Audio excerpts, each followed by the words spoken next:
दोस्तों अपने प्यारे भारत में कई सारे एक्सप्रेसवे पर काम चल रहा है, चाहे वो साउथ इंडिया हो, नॉर्थ इंडिया हो या फिर ईस्ट इंडिया हो, चाहे वेस्ट इंडिया हो। भारत के चारों साइड कई सारे एक्सप्रेसवे के जाल बिछाए जा रहे हैं। साउथ इंडिया का सबसे लंबा एक्सप्रेसवे है सूरत चेन्नई एक्सप्रेसवे। इसके अलावा भी साउथ इंडिया में कई सारे एक्सप्रेसवे पर काम चल रहे हैं। आज के इस वीडियो में हम लोग चेन्नई सेलम एक्सप्रेसवे के बारे में जानेंगे। चेन्नई सेलम एक्सप्रेसवे एक महत्वपूर्ण बुनियादी ढांचा प्रोजेक्ट है जिसका उद्देश्य क्षेत्र में आर्थिक विकास और कनेक्टिविटी को बढ़ाना है। यह एक्सप्रेसवे न केवल चेन्नई और सेलम को तेजी से जोड़ता है बल्कि व्यापार और वाणिज्य का एक महत्वपूर्ण हिस्सा भी है जो तमिलनाडु के समग्र विकास में योगदान देता है। तो आइए जानते हैं चेन्नई सेलम एक्सप्रेसवे के बारे में डिटेल में। नमस्कार and welcome to World Affair, मैं विकास।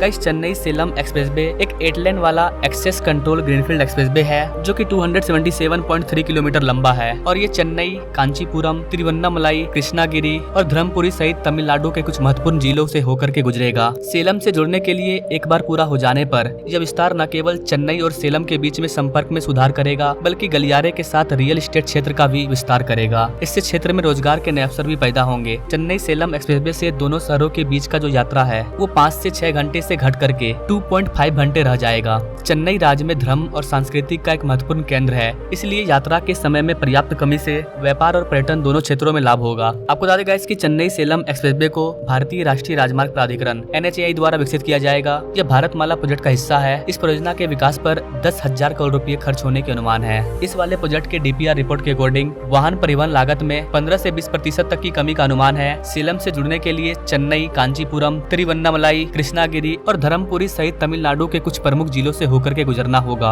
इसके अलावा राजमार्ग 159 गाँव से होकर के गुजरता है जिससे इन क्षेत्रों में व्यापार, उद्योग और आवासीय विकास को बढ़ावा मिलता है। NHAI के व्यवहार्यता रिपोर्ट के अकॉर्डिंग चेन्नई सेलम एक्सप्रेसवे में 5 प्रमुख खंड शामिल है। NH 179B, NH 179A, NH 132B, NH 179D और NH 38। हाल ही में जारी की गई मीडिया रिपोर्ट के अकॉर्डिंग NHAI ने चेन्नई सेलम ग्रीनफील्ड एक्सप्रेसवे को पुनर्जीवित करने की मांग की है और राज्य सरकार को सामाजिक प्रभाव आकलन अध्ययन पूरा करने के लिए सेलम, धर्मपुरी, तिरुवन्नामलाई, कांचीपुरम के जिले कलेक्टरों को परियोजना की पर्यावरणीय प्रभाव रिपोर्ट तैयार करने के लिए कहा गया है। दिसंबर 2020 में सुप्रीम कोर्ट ने 10,000 करोड़ रुपए की ग्रीन कॉरिडोर परियोजना की अधिसूचना को बरकरार रखा। केंद्रीय सड़क परिवहन मंत्री नितिन गडकरी ने पहले राज्यसभा को बताया था कि यह प्रोजेक्ट दिसंबर 2025 तक पूरा हो जाएगा। मीडिया रिपोर्ट में कहा गया कि किसानों के आंदोलन की वजह से चेन्नई सेलम एक्सप्रेसवे को फिर से अवरुद्ध कर दिया गया है। प्रस्तावित हाई स्पीड कनेक्टिविटी कॉरिडोर का मुख्य उद्देश्य चेन्नई और सेलम जिलों में मौजूदा औद्योगिक क्षेत्रों और विशेष आर्थिक क्षेत्रों को जोड़ना है। चेन्नई तमिलनाडु का कपड़ा केंद्र है जहां लगभग 125 कताई मिलें, बुनाई और परिधान उद्योग हैं, जबकि चेन्नई भारत के 1/3 से अधिक ऑटोमोबाइल उद्योगों की मौजूदगी के कारण भारत का डेट्रायट है।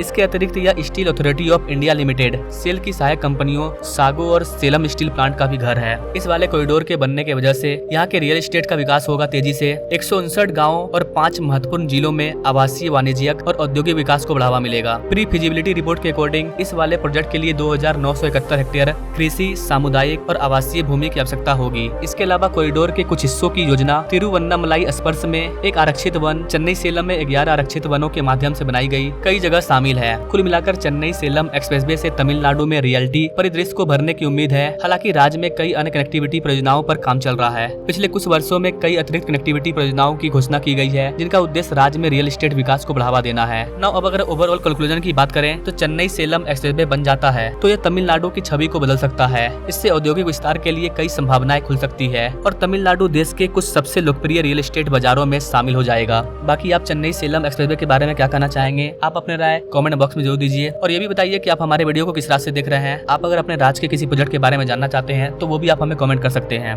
बाकी भारत के हर एक छोटे बड़े प्रोजेक्ट के बारे में जानने के लिए हमारे चैनल से जरूर जुड़े, हमारे बेल आइकन को जरूर दबाएं ताकि आपको देश के हर एक डेवलपमेंट प्रोजेक्ट की जानकारी मिलती रहे। बाकी मिलेंगे अगले वीडियो में एक नई जानकारी के साथ। तब तक के लिए जय हिंद।